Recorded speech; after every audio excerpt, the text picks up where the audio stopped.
السلام عليكم. من وين نبدأ؟ بسم الله الرحمن الرحيم. يا جماعة الخير، ممكن في ناس كثيرة شافت المقطع اللي نزلناه اللي قلنا إنه بنترك اليوتيوب خلاص. طبعا هذا المقطع ما تدرون قد إيش إنه مميز عن المقاطع اللي سويناها كلها، لأن عرفنا قد إيش الناس تحبنا. والله العظيم يا جماعة، والله العظيم إن جوالي ما سكت، والله العظيم هذا أنا أحلف بالله، لا جوالي ولا جوال سعود، يعني حساباتنا في السوشيال ميديا كلها، انستغرام، سناب، تيك توك، والله ما وقفت، اقسم بالله. الكل قاعد يقول لا توقفون، استمروا، واللي والله العظيم حتى قاموا يترجون لا تكفون لا توقفون. يعني عرفنا قديش الناس تحبنا، واللي يقول يعني انتو سعادتنا وانتو كبرنا معكم. كلام يخليك صراحة غصب عنك، حتى لو انت بتوقف بترجع وبتكمل. كلمة احنا قلناها وكررناها اكثر من مرة في نفس المقطع، قلنا لكل بداية نهاية، ولكل نهاية بداية جديدة.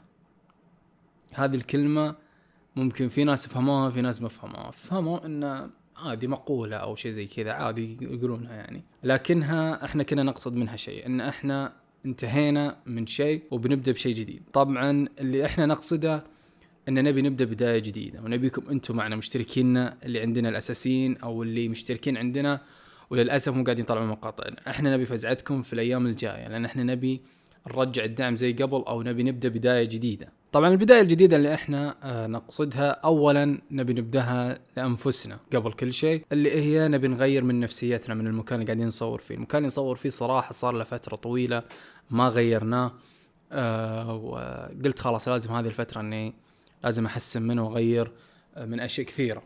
حاب اقول شيء واحد بس لكم انت، وشكرا لكم بحجم السماء، والله العظيم يعني شيء اسعدنا كثير. يعني حتى لو كنا جد بنوقف، والله ممكن نرجع غصب على التفاعل اللي جاء. اللي حاب أقوله وإن شاء الله أن هذا الشيء يسعد ناس كثير بإذن الله، اللي هو ماسترز مستمرين، سالم وسعود مستمرين، قناة مستر سعود مستمرة بإذن الله.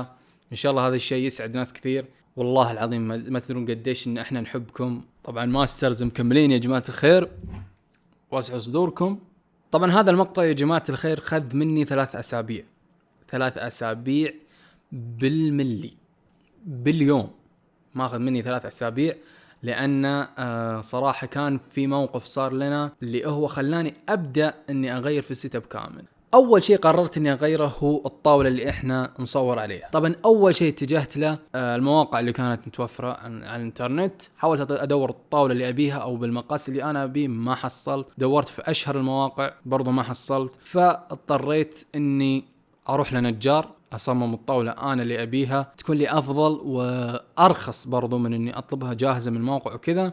فرحت للنجار واتفقت معه على اللون وكل شيء، وخذ المقاس ومن الكلام. قلنا له متى تخلص؟ قال تقريبا 3-4 أيام هي خالصة. فقلت على ما تخلص الطاولة خلني أروح للأشياء الثانية، أو الأشياء الإكسسوارات زي ما يقولون للسيت اب، اللي هي واللي أشوف أن أنا شيء مهم، اللي هو الإضاءات. أحس إن من أهم الأشياء في السيت اب، واللي حل السيت اب ويعطيه جمالية أكثر، اللي هو الإضاءات. طبعا أنتم تشوفون مقاطعنا أغلب شيء تكون ورانا المكتبة، ورانا الشاشة ومن هالكلام، وفيها بعض الإضاءات لكنها إضاءات محدودة أو بلون محدود، اللي هو يكون لون الأصفر.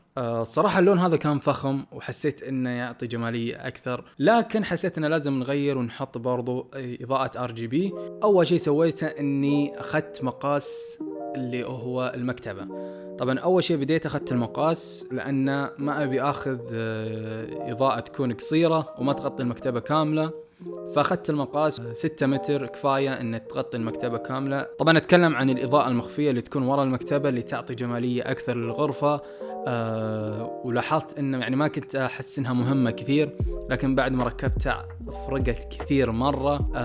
للأسف الإضاءة اللي كانت موجودة عندي أولا اختربت، مثل ما تشوفون أن كانت تشتغل وتطفي لحالها، وكانت بس لون واحد اللي هو اللون الأصفر. فقلت لازم نجيب إضاءة RGB أقدر أحولها على حسب المقطع أو شيء زي كذا، نقدر نحاول إن احنا نغير في شكل السيت اب نفسه. فأول ما أخذت المقاسات وكل شيء وشفت إن 6 متر لإضاءة بتكون كويسة وبتغطي المكتبة بشكل كامل، بخصوص إن في شاشة برضو على الجنب، وفي برضو المكتبة حقت الفيجرز راح تكون موجودة على اليسار، فبتغطي جزء منها، ف6 متر بتكون كفاية. أول ما أخذت المقاسات سجلت على طول في ورقة عشان ما أنسى، ورحت على طول على الإضاءة الثانية اللي هي إضاءات الفيجرز أو المكتبة البيضاء. طبعا المكتبة هذه مشكلتها مسكرة من كل جهة، اضطريت إني لازم أشغل الدريل وأحفر عشان أطلع الإضاءة من الخلف. فيا جماعة الخير جبت الدريل وبديت أحفر، سويت فتحات ورا المكتبة عشان أقدر أطلع منها الإضاءة. بعد ما سويت الفتحات دخلت الإضاءات وركبتهم، قلت خلني أجربها أشوف شكلها. طبعا باين أن الفتحات كانت جدا كبيرة، شوي كبرت عشان أقدر أطلع الإضاءة، لأن فتحة اليو اس بي شوي عريضة، فاضطريت أني أفتح برضو فتحة عريضة شوي.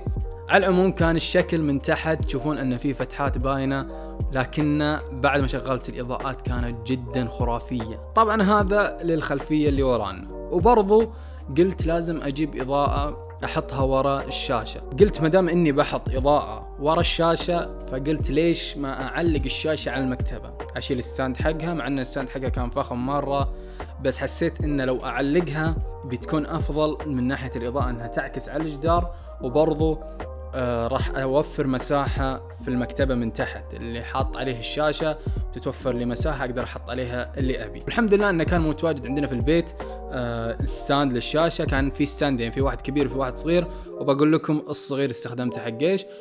المهم أن استخدمت الشاشة هذه الستاند الكبير. بعد ما علقت الستاند يا جماعة الخير جاء لازم أني أعلق الأرجل أو اللي تثبت على الستاند، فبديت أركبهم وكانوا جدا صعبين صراحة شوي، لأن فتحات البراية كانت جدا ضيقة، فعانيت شوي معهم. وبعد ما ركبتهم اتضح أني مركبهم مقلوبين، فاضطريت برضو مرة ثانية يا جماعة الخير أني أفكهم وأقلبهم وأرجع أركبهم مرة ثانية. على ما بختصر لكم الموضوع، ركبتهم على طول، شلت الشاشة ورحت أعلقها على الجدار، وكان جدا فخم شكلها بدون إضاءة بدون شيء، كان جدا مرتب. حسيت وفر لي مساحة كثير على المكتبة من تحت، يمديني أحط أشياء كثيرة فيجرز ولا شيء زي كذا. بديت أركبهم واحدة واحدة، وبديت بالمكتبة، وكانت أصعب شيء صراحة لأن المكتبة كانت جدا عالية، فاضطريت إني أستخدم السلم. وقمت أجرب أول شيء قبل ما أبدأ وأشيل اللزقة اللي عليها وألزقها كاملة، قلت خلني أجربها، فحطيتها وجربتها. وصراحة بيني وبينكم نسيت شيء، إني أنا طلبتها أساسا تتفاعل مع الموسيقى، وكانت جدا فخمة صراحة أنها تتفاعل مع الموسيقى. طبعا بعد ما ركبت إضاءة المكتبة ركبت إضاءة برضو التلفزيون، وبرضو إضاءة التلفزيون تتفاعل مع الموسيقى، فكان جدا رهيب.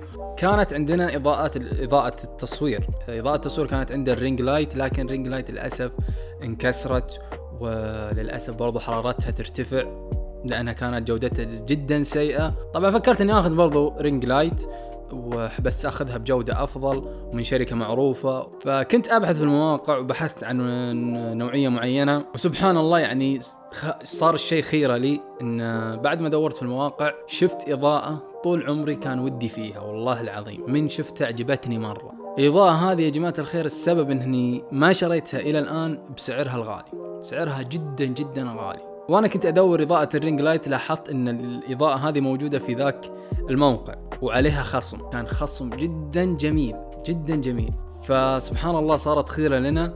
طبعا الإضاءة المعروف لا يعرف، إضاءة النانو ليف معروفة جدا، ما كنت أتوقع أنها بتكون بهذه الجمالية والله العظيم، يعني حسيت انها ما راح تضبط هنا، بعد ما ركبت يا جماعة الخير بتشوفون شيء والله العظيم جميل جدا. وكان يعني الموقع او المحل موجود عندنا فرع، وكان الفرع برضو جنب البيت، شوف قديش خيرة يعني لنا. بعد ما جبت الإضاءة يا جماعة الخير قلت بركبها طبعا آخر شيء، لأنه يحتاج لها تصميم معين ولازم أفكر بتصميم من هالكلام، وقلت أبي تكون في منتصف السيت اب يعني، أو منتصف الطاولة. الحين يا جماعة الخير راح أوريكم السيت اب اللي احنا كنا نصور عليه. مثل ما تشوفون قدامكم كان سيت اب جدا بسيط، شاشة ولابتوب وإضاءات بسيطة فوق تحت الرف من الكلام، كان سيت اب بسيط جدا، وهذا اللي كان عاجبني أكثر شيء في السيت اب حقنا صراحة. طبعا ممكن في ناس انصدمت من الشيء إن أنا ما أستخدم بي سي ولا عندي بي سي حتى،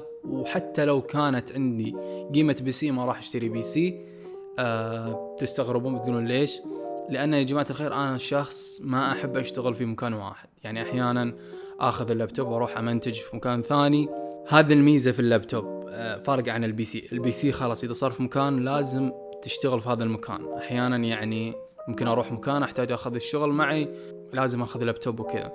فاللابتوب كان خيار جدا ممتاز، وفكرت قلت اذا انا بستخدمه كمونتاج وممكن ألعب عليه، وكنت ألعب عليه، صورنا مقاطع كثيرة على هذا اللابتوب انا كنت ألعب عليه. طبعا هذا اللابتوب يا جماعة الخير ايسر بريديتور، لابتوب جدا جميل وقوي ويتحمل كثير. طبعا هو لابتوب جيمنج فيتحمل كثير، يتحمل مونتاج، يتحمل ألعاب، وزي ما قلت لكم سبق كنت ألعب عليه.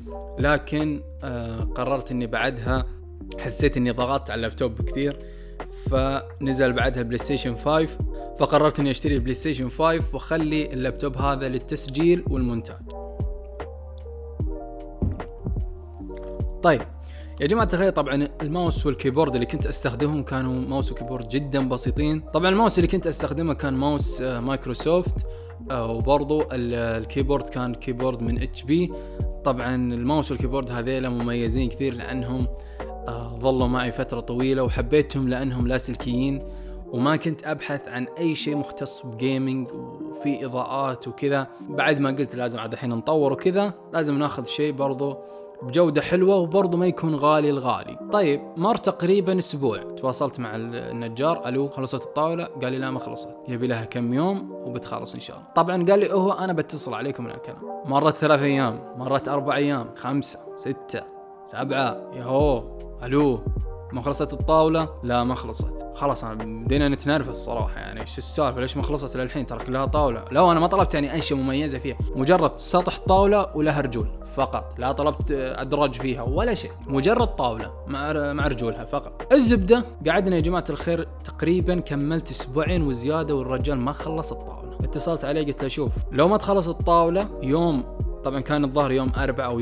يوم خميس، أعوذ بالله من الشيطان، يوم خميس، شوف لو ما تخلص يوم الأحد أنا بجيك باخذ الفلوس. طبعا عطيناه مقدم أو عربون، ما عطينا المبلغ كامل. قلت لو ما تخلص يوم الأحد بنيجي ناخذ منك الفلوس. جاء يوم الأحد، قلت خلاص هذا اليوم الفاصل يعني خلاص الموضوع جاهزة. اتصلت عليه، ألو السلام عليكم خلصت الطاولة؟ قال أوكي أنا الحين دقيت على ذا الورشة ومن هالكلام، وبيجيبونها الساعة 9، تعال الساعة 9 في الليل تعال خذها. قلت شوف الساعة 9 بجي، ما أحصلها حتى لو جاهزة وما بعد توصل باخذ الفلوس. جات الساعة 9 رحنا له، وين الطاولة؟ يقول دقيقة شوف أنا. عرفنا أنها مو موجودة برضو، قلنا الجبجب تعال عطنا الفلوس، خلصنا خذنا الفلوس يبوي مشينا ولا مذلة. قعدت يا جماعة الخير انتظرت تقريبا 2 أسبوع وزيادة، بكمل 3 أسابيع وأنا قاعد انتظر الطاولة. وهذا أكثر شيء خلانا نطول في هذا المقطع. الطاولة يا جماعة الخير، الطاولة هي اللي كانت جدا واجهت صعوبة فيها، فاضطريت اني ألجأ لإيكيا واخذ منهم طاولة طولها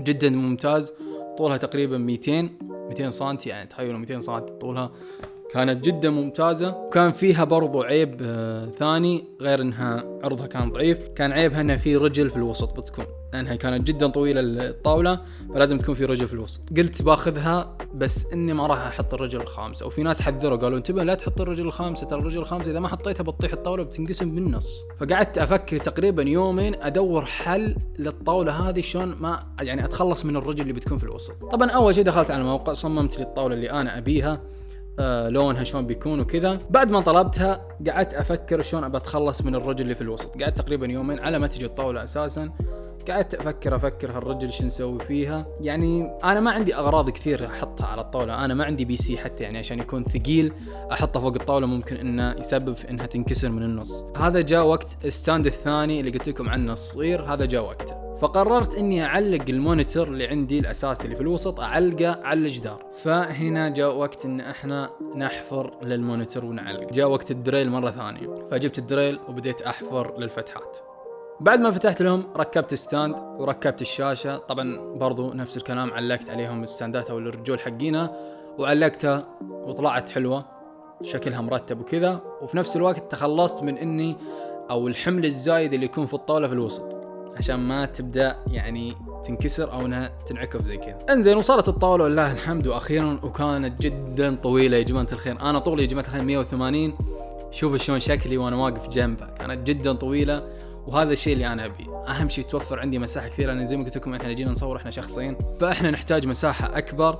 فعشان زي كذا كانت طول المساحه كان جدا ممتاز. وتخلصت برضو من الرجل اللي في الوسط عشان ناخذ راحتنا، يعني دخلت رجولي تحت الطاوله يكون مرتاح وكذا. فجات الطاوله وبديت اركب رجولها. طبعا كانت رجول جدا سهله تركيبها، مجرد رجول وبراغي تكرب عليهم وتركب الرجول على طول في الطاوله. طبعا انا عندي يا جماعه الخير في السيت اب عندي اسلاك كثيره، اسلاك مره كثيره. ابي احاول اني القى حل للاسلاك هذه انها ما تكون زي اول، انها محطوطه على الطاوله، تكون شكلها شوي يعني سيء. حاولت اني افكر في كيبل مانجمنت واشوف فيديوهات عن الكيبل مانجمنت. شفت اقتراح واحد قال ان لما تحط الاسلاك من تحت الطاوله تحاول انك تثبتهم بيكونون ثابتين، وبيكون شكلهم ما يبين، حتى لو من بعيد انت جيت ما راح تشوف اي شيء من الاسلاك. فثبت جميع الاسلاك يا جماعه الخير والتوصيله الكهرباء وكل شيء من تحت الطاوله، سواء بلزقه بمسامير، كل شيء كان متوفر عندي لزقت فيه الاسلاك كلها من تحت. بعض الاسلاك اضطريت اني اخليها فوق لان نحتاجها فوق، يعني في اشياء نضطر ان احنا احيانا نشيلها ونحطها من الكنب. فكان الكيبل مانجمنت شوي يعني لك عليه، بس انه كان يفي بالغرض وكان شكله مرتب احس اكثر. يعني مو مهم شكل الطاوله من تحت ما حد بيشوف بيقعد ينزل من تحت يشوف، لا اهم شيء يكون مرتب شكلها من برا. طبعا بعد ما ركبت الطاوله وكل شيء كان شكلها جدا فخم وعجبني لونها. طبعا اخذت اللون الاسود زي ما قلت لكم، اللون الابيض شوي جدا سيء الطاولات صراحه، ما انصح احد ياخذ لون ابيض الا اللون الابيض اللي ممكن لا نصب عليه شيء، يعني ممكن انه يمسح وكذا، يعني ملمسه يكون ناعم. هنا ممكن اخذ طاوله بيضاء، لكن اذا كان النوع الخشبي زي كذا ما افضل لونه ابيض لانه يترك بقع وكذا. بعد ما ركبت الطاوله وبديت احط الاغراض هذه ارجعها، مثل من اللابتوب والبلاي ستيشن والمونيتور وكل شيء، جاء وقت اني اركب اضاءه النانو ليف. طبعا اضاءه النانو ليف كانت شوي واجهت صعوبه صراحه، لانك لازم تدور مقاس او اني احطها يعني بشكل يكون مضبوط تحت الرف، لان انا عندي رف محطوط، ولو بشيل الرف بتصير في فتحات الرف نفسه موجوده على الجدار، بيكون شكله جدا قبيح. فاضطريت اني اخلي الرف ومنها يعطي شكليه اكثر جماليه للسيت اب وكذا. فقلت بخلي السيت اب او عفوا الرف بخليه وبحط الاضاءه تحت الرف تكون افضل. فبديت افكر، حطيت الاضاءه النانو ليف وبديت احط الاضاءه على الارض، وبديت اشوف اشكالها الموجوده اللي تيجي معها. وفي ميزه عجبتني كثير في اضاءه النانو ليف اللي هي يجي معها زي الورق الشفاف على شكل المثلثات هذه، شكل الاضاءه تقدر انك انت تسوي الشكل اللي انت تبيه قبل ما تعلق الاضاءه، يعني تشوف الشكل وشلون بيطلع شكله. ابي اشوف شكل مناسب يصلح تحت الرف.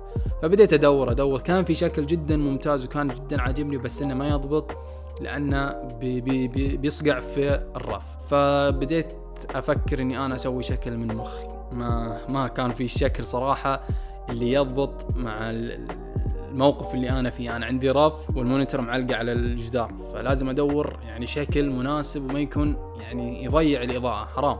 والحمد لله حصلت الشكل اللي حسيت انه مناسب، انه هو يكون زي الخط مستقيم وتجي زي كذا، زي اضاءه زي كذا تجي، ويكون المونيتور في الوسط. حسيت انه بتكون شكلها حلو، بتخلي المونيتور يكون متوسط الاضاءه نفسها. فبعد ما ركبتها وكان اللحظه الحاسمه اني اشغلها، اول ما ركبت الادابتر حقها واشتغلت اضاءه كانت جدا فخمه، وما كنت متوقع ان شكلها بيكون زي كذا. انبسطت منها كثير والحمد لله توفقت. حتى في الشكل حسيت ان الشكل كان جدا ممتاز وبيفيدنا من ناحيه التصوير. يعني انا الاضاءه استخدمتها كشكل وبرضو بستخدمها للتصوير. فاول شيء سويته بديت انظف مره ثانيه سطح الطاوله، جبت بعدها الماوس باد اللي شريناه حطيته، وكان يعني جودته كانت جدا ممتازه، ما توقعت انه بيكون كذا، وحجمه تحسه جاي مصمم لي، يعني مصمم لهالطاوله سبحان الله. فكان جدا ممتاز ومن نوعيه الجلد، فمعناته لو ينكب عليه اي شيء، لو ينصب عليه اي شيء راح يمسح وما راح يترك اثر، هذا احسن ميزه. برضو حطيت برضو الساوند بار حطيته تحت المونيتور عشان يخفي بعض الاسلاك، لان اضطريت ان بعض الاسلاك تصير باينه عشان اطلعها من فوق عشان التوصيله وكذا. وبرضو اضاءه النانو ليف لازم انزل لها سلك من فوق. بعد ما حطيت الماوس باد يا جماعه الخير جاء وقت اني اطلع الكيبورد الجديد. طلعت الكيبورد الجديد وبرضو طلعت الماوس وكانوا جدا فخمين. اول ما شغلتهم اضاءات الار جي بي على الكيبورد. خلونا نرجع شوي، خلونا نرجع يا جماعه الخير للمقطع اللي قبل، نوريكم ايش صار بعد ما قلنا لكم ان احنا بنترك اليوتيوب من الكلام. ايش صار بعد ذاك المقطع. شكرا لكم يا جماعه الخير، اخر مره بنقولها قبل ما نختم. صلى الله على الحبيب. السلام عليكم. السلام عليكم.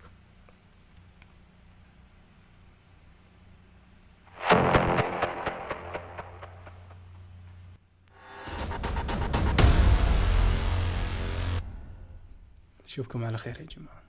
بنرجع يا